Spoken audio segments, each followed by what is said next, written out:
welcome everybody to the very first virtual APEC Women's Empowerment Roundtable. It's the very first time APEC leaders are meeting virtually, so this roundtable is both historic and significant. And on behalf of FedEx and all the amazing women and men leaders here today, it gives me great pleasure to lead today's discussion. The APEC theme for 2020 is optimizing human potential towards a resilient future of shared prosperity, pivot, prioritize, and progress. And just as this year's forum looks different, so too does collaboration and engagement. We are convening during an unprecedented time, but I am encouraged by the work being done within the APEC economies. In particular, how leaders in APEC are placing women and girls at the center of economic recovery efforts and creating opportunities that can further unlock their potential by removing barriers to better drive a swift, inclusive, and sustainable recovery. I know everyone here recognizes the economic and social impact the pandemic has had on women and women-owned micro, small, and medium enterprises, MSMEs in particular. The challenge for all of us here is not just to discuss what's next for women across APEC, but really focus on how we all as leaders can drive a collective, coordinated, and inclusive response to mitigate the impact, and in particular, what actions we can encourage so women play a crucial role in post-pandemic recovery.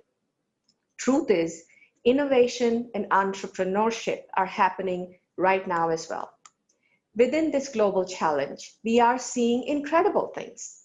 But first, it's my pleasure and honor to introduce our first distinguished guest.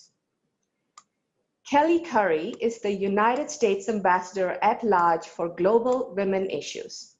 Ambassador Curry has always been has had a strong focus on the Asia-Pacific region where I am based.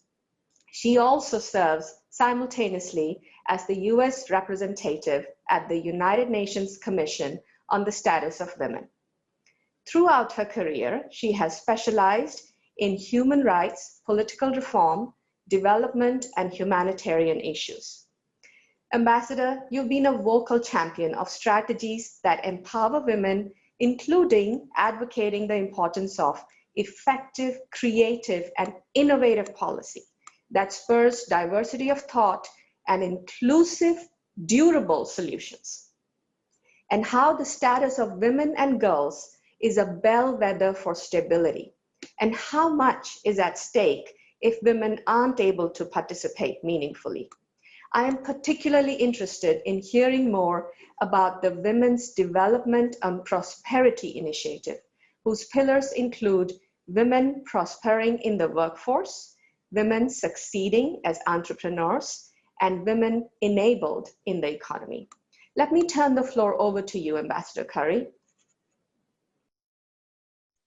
Thank you so much, Kawal. That was a very generous and kind, a little bit overwhelming introduction. Thank you.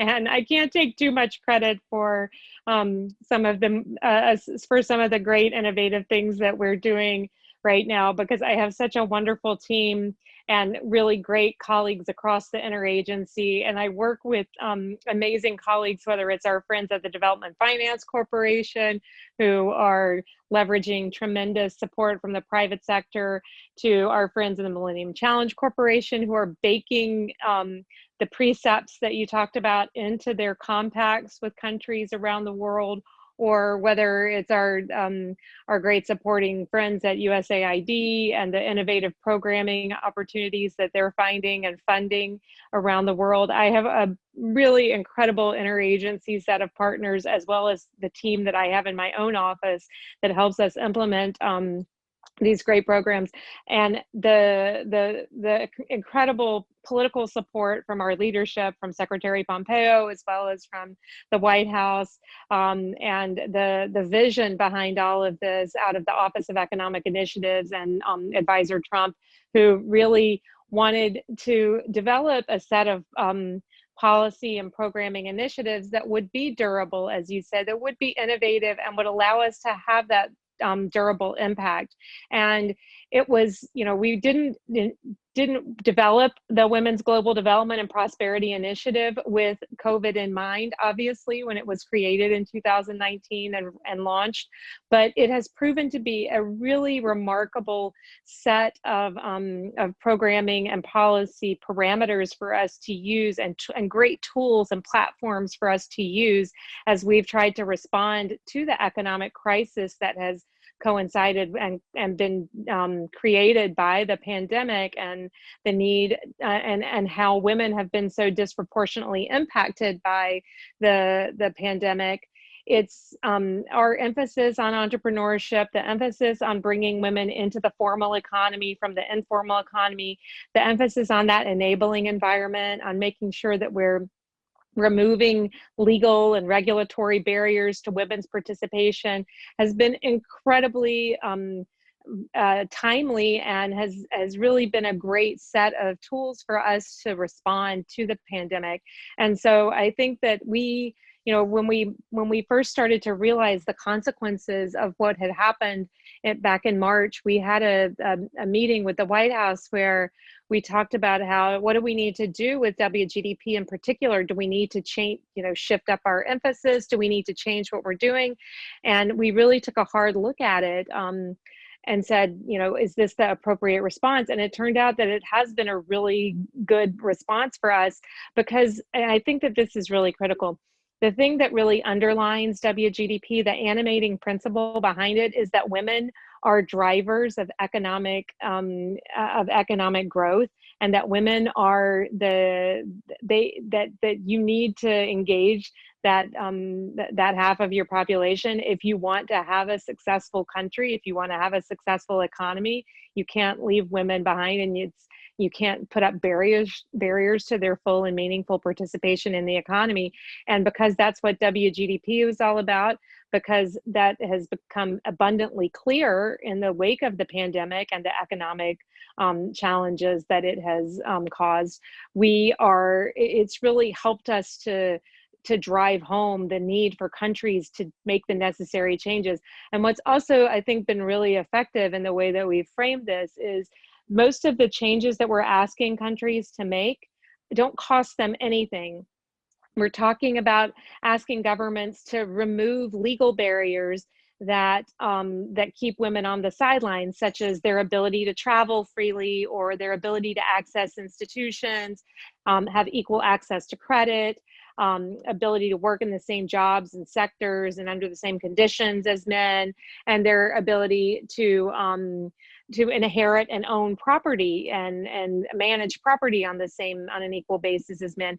These things, they don't require a big outlay of government funding. They just require political will. We all know how expensive political will can be in terms of getting things done, but it doesn't cost a cent, really. And so we really have found that by saying we're talking about low cost, high impact things that you can do. And back in February, again, before the pandemic, we had the Council of Economic Advisors did a study on just those 5 areas of law I mentioned. If we could get rid of all the barriers globally in just those 5 areas of law, then it could create $7.7 trillion in additional global GDP, which is a huge number. And it's incredibly meaningful now when we've seen the global economy shrink by that much in the past 9 months. To say that, you can get that back, all you have to do is get rid of these laws that are keeping women from being able to fully participate. Now, that's really not all we have to do. Obviously, you have to go to the broader enabling environment. You have to have credit available to women. You have to have banks. Even if the laws change, you have to have banks that are willing to lend to women and who understand that they have to collateralize women differently. And you have to have you have to have the training and the skills that women need to be able to be successful entrepreneurs, to start, grow, and scale their businesses. And so we're working across all of that too at the same time. And it's been an amazing thing to watch the response from our developing country partners, how enthusiastic they've been about the approach that WGDP takes, that it really is a partnership, that it brings the private sector along and relies on pro-growth, private sector driven growth. That is the key for a lot of countries that have not up to now been able to unlock that and really benefit from it in their own economies. So we're really enthusiastic about that. The other thing that I think is really, I think especially meaningful, and in the Asia Pacific region is a very meaningful thing, is that we very intentionally link up our women's global development prosperity, the women's economic engagement agenda, with our women peace and security agenda in a very cohesive way, because we understand that we have to make these links together, and that we are really focused on fragile, conflict affected states, on how these things are mutually reinforcing. I just had a great call today with the Colombian with our friend Heidi Gallo in the president's office in Colombia, who we were talking about the need that Colombia has to get women out of the illegal economy in the conflict affected areas and the areas of Colombia that have been most affected by conflict because of the role that women, the limitations first on their ability to earn, to have an income or a livelihood. We need to change the paradigm there. And then the incredibly beneficial impact that would have on conflict and on tamping down the drivers of violence and conflict in Colombia. So these things are very intimately related. We see that. And, that's why we are working so closely with our friends in APEC economies, whether it's Japan and Korea and other donors in APEC, or the developing countries that we work with to help support them on their journey to self-reliance. It's been a really great time to be working with our friends in APEC on these things. And with that, I think I'm going to end it and let somebody else talk for a few minutes. Thank you so much, Ambassador, for your kind thoughts and your leadership. Well, let's get some thoughts from the other side of the Pacific with Secretary Renee Graham, Ter Tumu Fakardai Morter Wahine. Secretary Graham, you lead the Ministry of Women in New Zealand, in addition to your APEC role on policy partnerships on women and the economy. It was during your tenure that the ministry successfully gained ministerial agreement for an increased 50% target for women on public sector boards and an action plan to eliminate the gender pay gap in the core public service. But it's your APEC role and specifically the intersection between women and the economy that I'd like you to speak to. Over to you, Secretary Graham. Tēnā koutou katoa, greetings everyone, tēnā koe Kawal. Thank you for your pronunciation of my title. It's very appreciated. Wahine in our Indigenous language means woman, and we sometimes combine that with wahine toa, which means strong woman. So you'll be seeing that, probably hearing that quite a bit for a while. You talked about a couple of the successful measures we've had in New Zealand in the last year or so. And I think one of the key strategies for the government in terms of the work that we've done here more recently has been to, get our own house in order.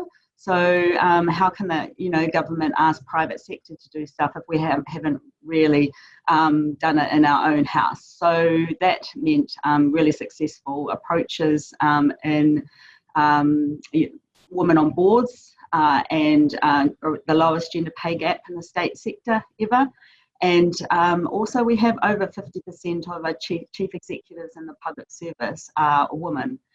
So that means that we're now in a position to support private businesses to be able to take the same approaches. So that's fantastic. Coming to COVID and New Zealand's COVID response, I think one of the key strategies that the government implemented earlier on was to support businesses to retain employees and support them financially during lockdown. So we went into lockdown like a number of other people, where people couldn't go to work.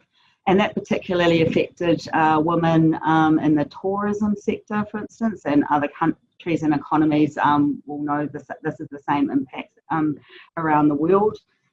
And one of the key initiatives that the government implemented pretty much immediately was wage subsidies. So that was a payment directly to employers to keep their employees on. And that of the wage subsidy, nearly half, or 43%, of women benefited from payment on that wage subsidy, which meant that they could retain their attachment to their employer or to the labour market initially, and didn't have to come out of the labour market or onto benefits. So that was quite beneficial to women, particularly some women in particular sectors, like I said, in the tourism. The tourism sector, for instance, has a lot of our Indigenous population in it as well. So they benefited from the wage subsidy. Another investment we did at the time was around family violence. So, work is a place that sometimes women go to get a bit of safety from home or a bit of relief. So we're at home all the time. It's understandably that family violence increases a little bit. So we did some more investment into that.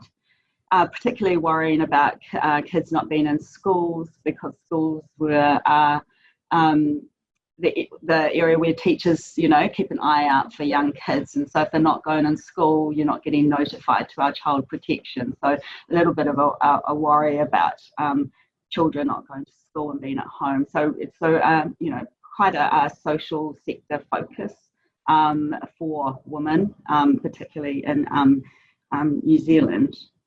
Another investment we did was around apprenticeships and trade training, so that women or people could transfer into getting apprenticeships where there was a lot of investment and money in the construction trades training, for example.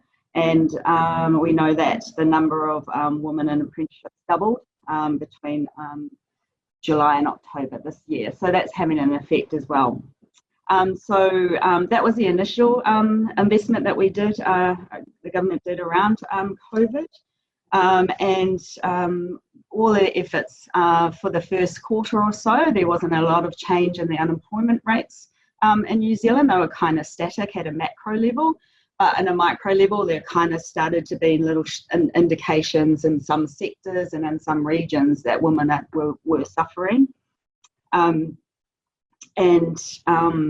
That kind of came out more so now in the last quarter, where we now know that 3/4 of those people who lost their jobs in the last quarter or to COVID, because of COVID, were women.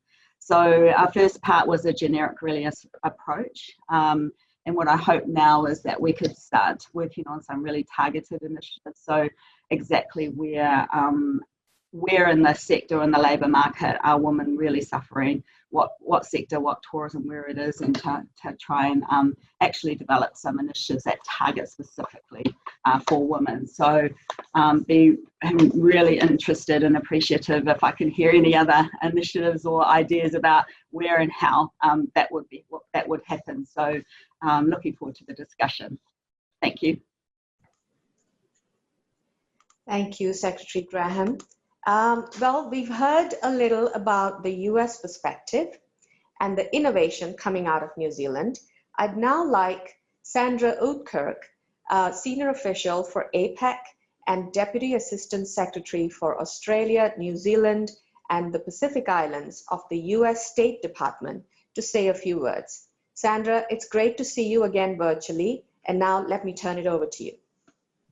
Thank you very, very much, Kawal. I'm extremely grateful to you, Monica, Barbara, and the entire NC APEC team, along with ABAC and everyone else who has assisted in putting together this event today. I really appreciate the invitation to speak. I'd like to thank everyone here on the screen for joining and for your continued commitment to women's economic empowerment in the APEC region. It has been a truly challenging year for everyone, and APEC has been impacted much like the rest of the world. The United States, along with the rest of the APEC economies, has prioritized supporting Malaysia in reorienting APEC's agenda toward economic recovery during and post-COVID-19. APEC's work in supporting those who have been disproportionately affected by the pandemic will be critical to restoring economic growth and helping economies withstand future shocks. At the same time, we have focused on minimizing disruptions and maintaining momentum on APEC's core work, such as trade and the digital economy, as well as the long-term work on improving the business climate and the regulatory environment for US businesses. We have continued to press forward our work on women's economic empowerment, including support for the implementation of the La Serena Roadmap on Women and Inclusive Growth, and to better understand the economic impacts of structural barriers to women's economic participation. As Ambassador Curry discussed, the United States has a strong commitment to women's economic empowerment across the globe, and this is especially true in APEC. APEC is a critical forum for us to move these efforts forward in cooperation with all economies and across the entire breadth of APEC's technical work programs. As Ms. Graham just mentioned, in 2019, under Chile's leadership, APEC launched the La Serena Roadmap on Women and Inclusive Growth. It's an effort that builds on the US's Women's Global Development and Prosperity Initiative, the whole of government approach Ambassador Curry outlined. The La Serena Roadmap's implementation plan will require, among other things, that all sub-fora work plans incorporate women's economic empowerment into their programs. We hope that the roadmap, together with the Women in the Economy dashboard, which offers a data snapshot of women's status in the economy throughout the APEC region, will build champions for women's empowerment across APEC and catalyze action and progress. Our efforts have already been focused on introducing women's economic empowerment initiatives into other sub-fora. For instance, this year, a US-led partnership between the Small and Medium Enterprises Working Group and the Policy Partnership on Women in the Economy led to the creation of a Women in E-commerce Toolkit, which aims to support female entrepreneurs. With the implementation of the toolkit, governments can help female entrepreneurs like Pasita Juan, an owner of a coffee and sustainable lifestyle brand in the Philippines. With the government-led support recommended in the toolkit, Pasita explained to us that while she is not yet engaged in cross-border e-commerce, there is still a chance for me to learn how to go cross-border with e-payments through understanding trade regulations and logistics. Stories like hers are a testament to how our work in APEC manifests itself into tangible actions that empower women to more fully participate on the ground. These efforts are furthered by our support of structural reform and women's empowerment in the Economic Committee. In fact, the committee's 2020 APEC Economic Policy Report focuses on identifying and understanding the legal and regulatory barriers to women's economic participation in the hopes of making changes across economies to lower those barriers. Prior to COVID-19, the Economic Committee had begun discussing challenges with women's access to credit and women's access to markets. Structural barriers to women's economic participation have been magnified by the pandemic.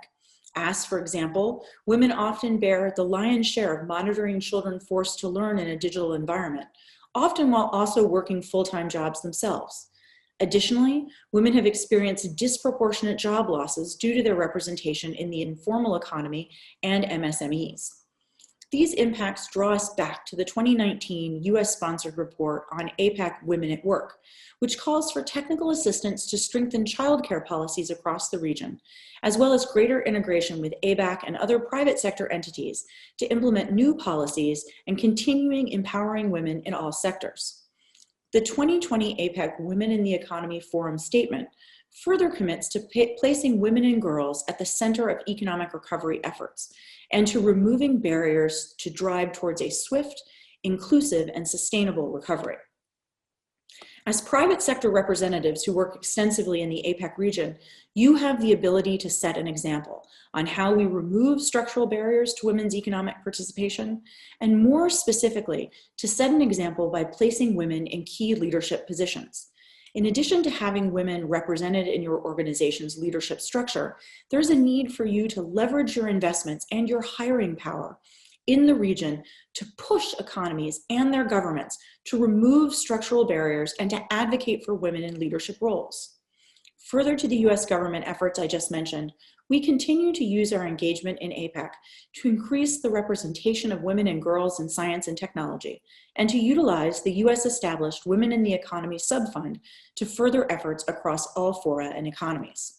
We hope you will join us in these efforts as we continue to use APEC as a space to empower women and girls to thrive in the current and future economy. I would like to thank you again for your time today and for continuing to use your positions within the APEC region to further efforts on women's economic empowerment. We look forward to continued collaboration with all of you in creating an APEC region that enables women to fully participate. I look forward to hearing more about your efforts in today's discussion and as we move forward. Thank you. Thank you, Sandra. And thank you again, Ambassador Curry and Secretary Graham. Well, let's now open this up wider. One reason I am optimistic about the future of female entrepreneurship is that everywhere I turn, innovation is emerging in response to COVID-19. The pandemic has accelerated digital adoption. All economies in APEC have been through a lot, but these tough times could actually be the greatest opportunity for innovation-led growth that we've had in decades. Elizabeth Vasquez, as the CEO and co-founder of We Connect International, an organization committed to driving money into the hands of women business owners, I know much of your work is about helping women-owned businesses compete and connect into the global marketplace. Do you share my optimism in the power of technology and innovation from what you're seeing? Absolutely. I agree with you. And it's so good to see so many friends working on these issues. It's such hard work. And the fact that we're doing this together means that we can achieve the goals that we're setting for ourselves. And they are measurable and they are urgent. So thank you to the NCAPEC organizers and everyone participating in this conversation about how we're going to take action. We Connect International has been surveying women business owners all over the world, and it should be no surprise to know that unfortunately over 84% of the women business owners we serve have seen a significant decrease in their sales or revenue. However, these women are resilient. 62% of them are identifying and cutting unnecessary expenses. 83% have shifted to a digital business model, and 42% are creating a new business line in response to local or global needs. And that's pretty amazing in such a short period of time for them to pivot in that way. So because of COVID, women business owners are stepping up, they are innovating, they're leveraging technology, as you said, to connect with new markets, but also with each other. They're very hungry to do business with each other and to support each other and to buy from each other.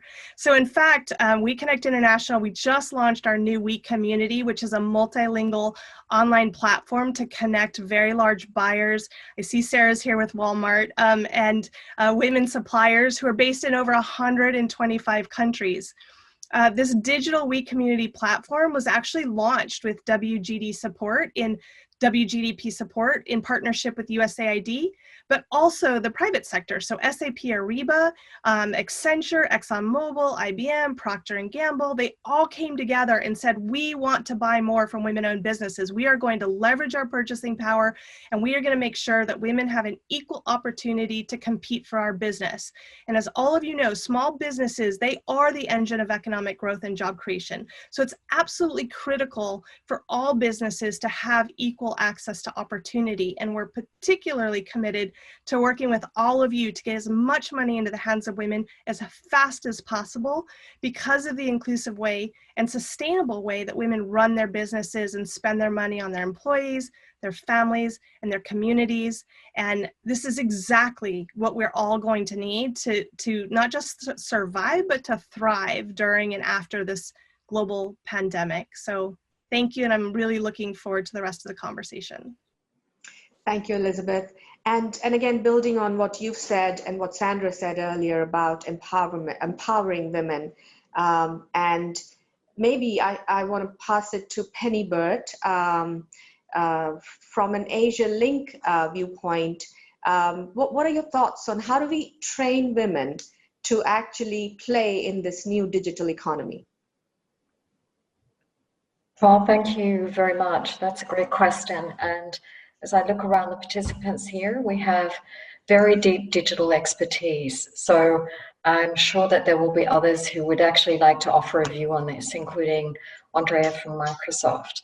I'd say the really most important thing up front at the moment as we're transitioning through COVID and we're looking for new opportunities to help empower women who've been disproportionately impacted. The first step we need to take is ensuring that in government's economic recovery packages and in the new efforts that are happening to create opportunities in the digital economy, women have access to those programs. They're able to participate in a meaningful way and at scale. So the first thing is ensuring that as governments are thinking about the new environment, they're actually taking a gendered lens to the opportunity to build digital capability going forward. I think the second thing that's really valuable, just speaking through the policy lens, is recognizing that digital equity is a major issue, not just within all of our individual communities, but across the Asia Pacific and across the APEC economies. So it's not going to be a one-size-fits-all approach. We really need to be cognizant of where the greatest challenges are.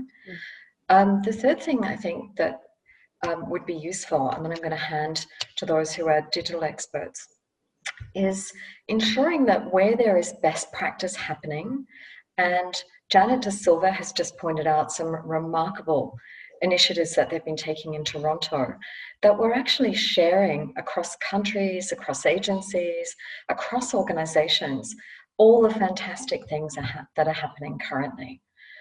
It's incredibly inspiring to hear from Elizabeth about the new initiatives that We Connect put together.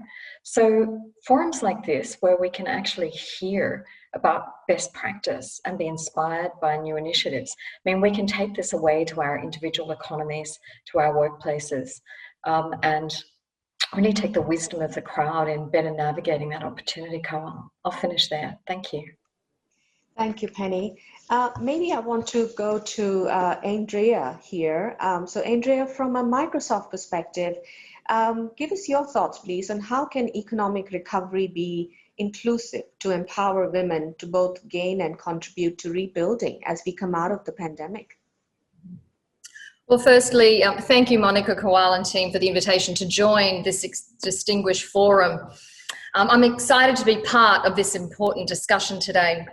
So let me start by just acknowledging the challenging times that we're living in. The pandemic has changed the way we work, the way we live, the way we learn, and even how we're connecting with our communities. And it really is a terrible fact that men are overrepresented among the fatalities of the virus, but as Kelly said, women are disproportionately impacted by the social and economic consequences. And we're seeing the boundaries between work, family, and home being blurred. And the mental stress of worrying about their family's health and finances, whilst meeting expectations at work, is really taking a toll on all workers, and particularly women. In addition, when you consider being laid off at higher rates for women versus male counterparts during this pandemic, women are considering downshifting their careers or even leaving the workforce altogether at staggering rates, which means stalling their careers and jeopardizing their financial security. And when women are the financial controllers of their home and their economic power is diminished, that impact on the worldwide economy can really be immediate. So when we think about how economies can respond and recover, it's really important that women empowerment is mainstreamed and that their role in the economy needs to be across industry. And frankly, it just can't be an afterthought or a tick box. You know, the whole idea of women economics, the idea that women economic advancement will improve the economy as a whole, is a powerful platform, and we really believe can have an impact on the world around us. So governments increasingly recognise that economies can reach their full potential, but only with the full participation of both men and women. And we feel collectively as leaders that we can help make that happen by ensuring access to education, skilling to build digital capabilities, as Penny referenced, and also technology. So one of the ways that we're doing this is our commitment, Microsoft's commitment globally, to help 25 million job seekers who have lost their jobs due to this pandemic, to help them reskill for the digital economy. And we've worked with governments and more than 30 nonprofits in Asia Pacific to increase employability of 1.2 million people entering the labour market. But we're also aware that there are more than 1 billion people with disabilities around the world. And in Asia, that number's actually close to 650 million. Now, women within this group are significantly marginalised. So we need to be intentional in our outreach, really with the power of our organisations and influence, to ensure that they have access to the same access to skills, technology and support to earn and contribute to the economy. And that's why here in APAC, we've also launched the Microsoft Enabler Program with business partners and nonprofits working together to improve the employability of people with disabilities in this region. And then with the world becoming a computer and every part of our daily life and work and really every aspect of our society and economy are being transformed by digital technology, this creates incredible opportunities. But what's needed for technology to support women, it really goes beyond the device itself. And it does include policy and support and resources for sustainable, flexible, and empathetic work environments, especially for parents and caregivers.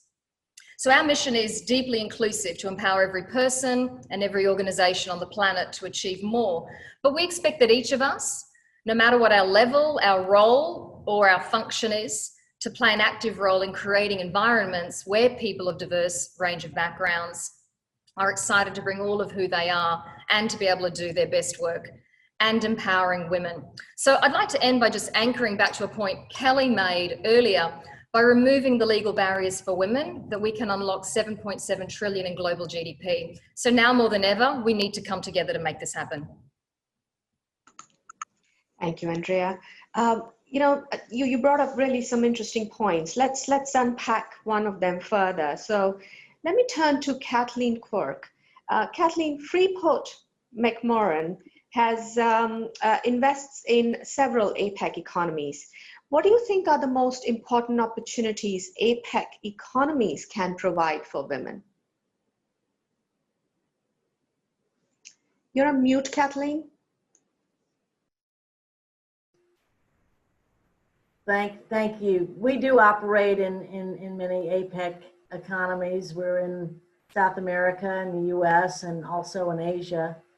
And we operate in remote locations. And in many cases, you know, women don't have the same access to technology and things that you might have in developed areas. And so really what we've focused our investments on in terms of advancement of women have been in the areas of entrepreneurship and small business development, in women in public leadership, and also in education, including remote learning.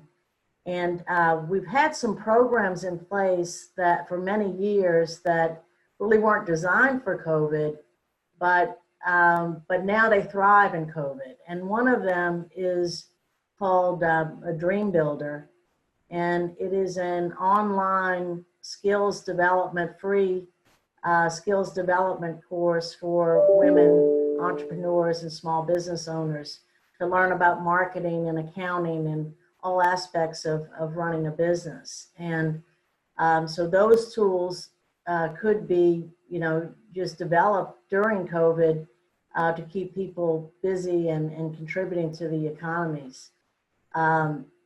We've also partnered with Vital Voices in a women's public leadership program to build capacity, and that's included some online learning with help from Harvard in capacity building for women in these societies. And I think these investments, like everyone is saying here, not only help these women, but really form the base for helping the economies in these remote areas where we operate. Thank you, Kathleen.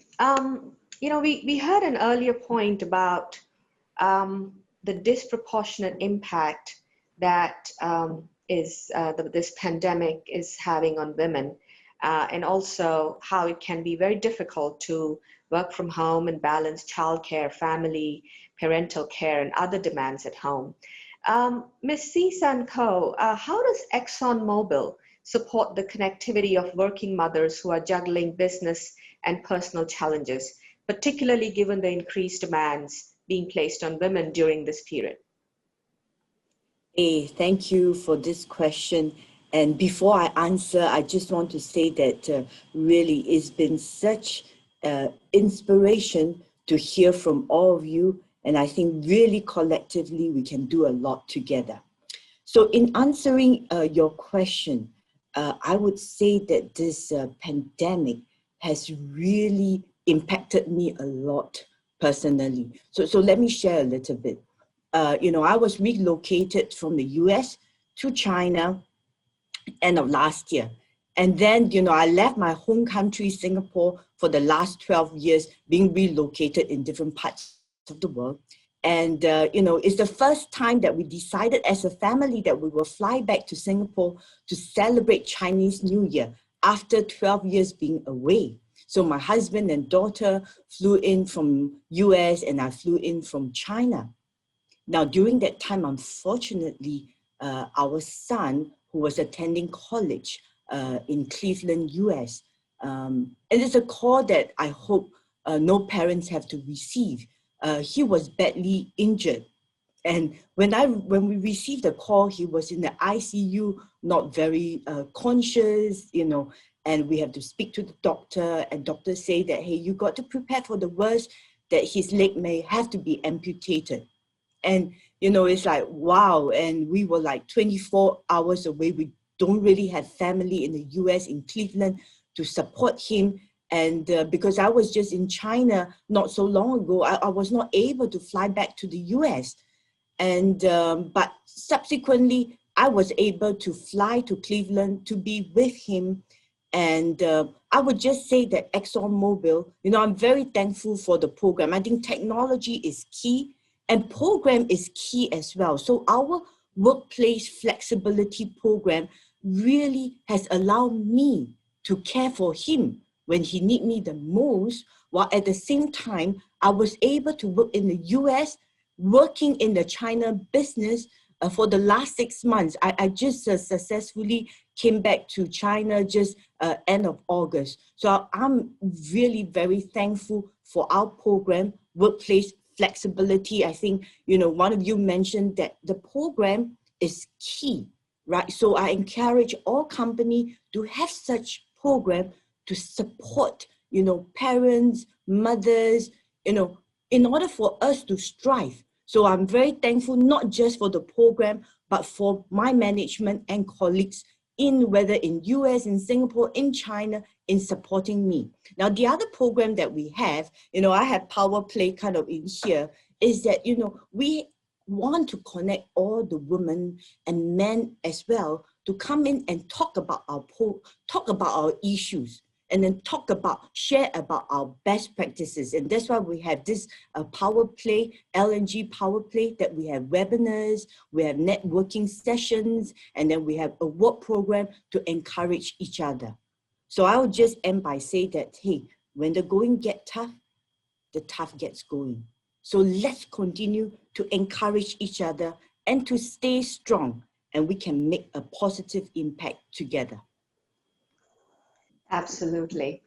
Let me turn to Mike Pergine now. It's really important to understand the powerful impact of men as allies and advocates for women. Mike, can you please provide us some perspective from Merck and the healthcare sector on how we can turn the tide through cooperation and investment in women's health and healthcare systems that serve women, children, and people across Asia Pacific? Sure. Thank you for the question, and thank you to everybody for organizing this. It's great to be part of it, and I'm humbled hearing all the stories and the programs that are happening. It's been pointed out many times tonight, the disproportionate impact that COVID has had on women in APEC and around the world, not just the health, but the livelihood of these women. It's also important to point out that almost 70% of healthcare workers are women. So they are disproportionately at risk, risking themselves to take care of all of us.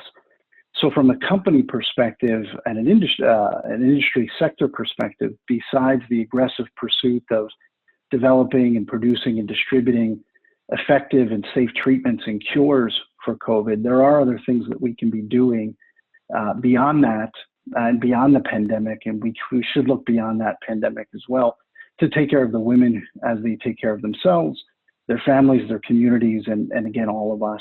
The first is we need to maintain the active dialogue and strengthen the partnerships in a public and private sector. We always have a better impact when we continue that dialogue, when we engage, and we look at the systems holistically. It's not just the investment to treat a disease, it's the impact that has on the economic well-being of the nation, along with the population health benefits. Secondly, I think we need to set effective targets and measure the impact. Key takeaways, I think, across anything we do, but particularly in health, is really setting those effective measures and routinely evaluating them.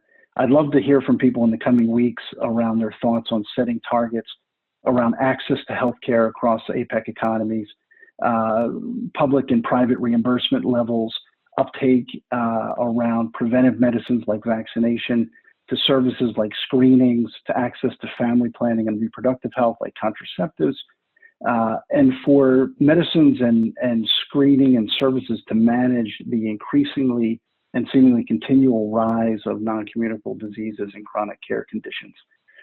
There's a lot of examples that are out there from around the world that we can bring in, and I think it would help, as was mentioned earlier, women drive economic growth, and health is wealth around that. There are things that we can be doing to amplify health benefits individually and across populations and for economies.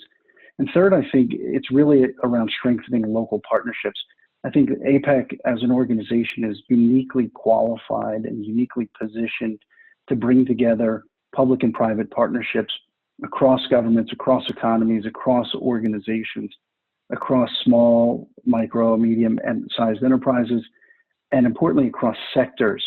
We can leverage technology. There's been a lot of discussion around digital access to information for real-time benefit, for telemedicine, infrastructure, transportation.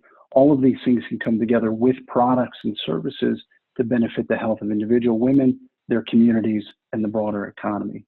So I think those are the places where I'd focus. Thank you for a chance to contribute. Thank you, Mike, especially for joining us today. You're a great ally. We've got lots of exciting questions, but I'm afraid we are running out of time. Before we conclude this, because this conversation is going to keep going, I do want to turn it to Sarah very quickly. Sarah, Walmart's partnered with National Center of APEC to host roundtables on women empowerment since 2011. Could you briefly touch on, in your view, what has changed and what still remains as challenges to full participation for women in APEC countries? Well, thank you, Kawal, and thank you to everybody for such an amazing evening. I feel like whenever we host these, we always run out of time because there's such enthusiasm for this issue. I would say the thing that I think has changed the most in almost the decade that we've been working on these issues intensely is We used to actually have to make the case, believe it or not. We had to get the data and show why investing in women was important. And actually think about that. We actually had to make the case and use data to say it's important to invest in women. The good news is I don't think we have to start conversations by saying it's important. I think people understand it. I think the challenge is a lot of the things that we've laid out today is that women still are not participating fully in the economy. And you see that so dramatically when you have such massive disruptions. And we see it particularly both in terms of frontline workers, balancing the pandemic, but also at the base of the pyramid in supply chains, where we've seen, because of the massive shifts in supply and demand, really dramatic changes at the factory level and beyond in the farm level for workers in our supply chain. And so that's why I want to thank you all, FedEx, for continuing this important tradition. I do think there's so much that can come out of this conversation, which is why I'm really excited about the remarks from Ambassador Curry and Secretary Graham that this is an issue that continues regardless of party, regardless of affiliation. We know it's important to work together, and we know how important APEC is because of the public-private partnership. So thank you to you. Onward on the work. This is always so inspirational. I was not looking forward to a 12-hour day, but now I'm glad I stuck it out. Thank you, Sarah. So, thank you to all of you for participating today, sharing your insights, sharing the policy programs that many of you are engaged in, and also your personal experiences. In these remarkable times, more than ever, we know that diversity in all its forms is critical to recovery, particularly diversity of thought, in mindset, and in ways we look at the world. I'm so privileged to be here to share this experience and learn from you all. And I'm equally pleased that FedEx itself is forging ahead on diversity in Asia Pacific, where women make up more than 70% of the roles here in finance, legal, human resource, and customer experience. And we work very hard at advancing and supporting women.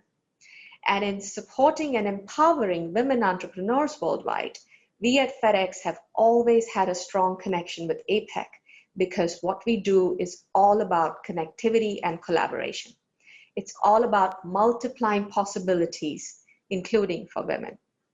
And all of us here today, leading businesses and stakeholders in government, in society, let's keep working together to keep women's empowerment at the heart of everything we do.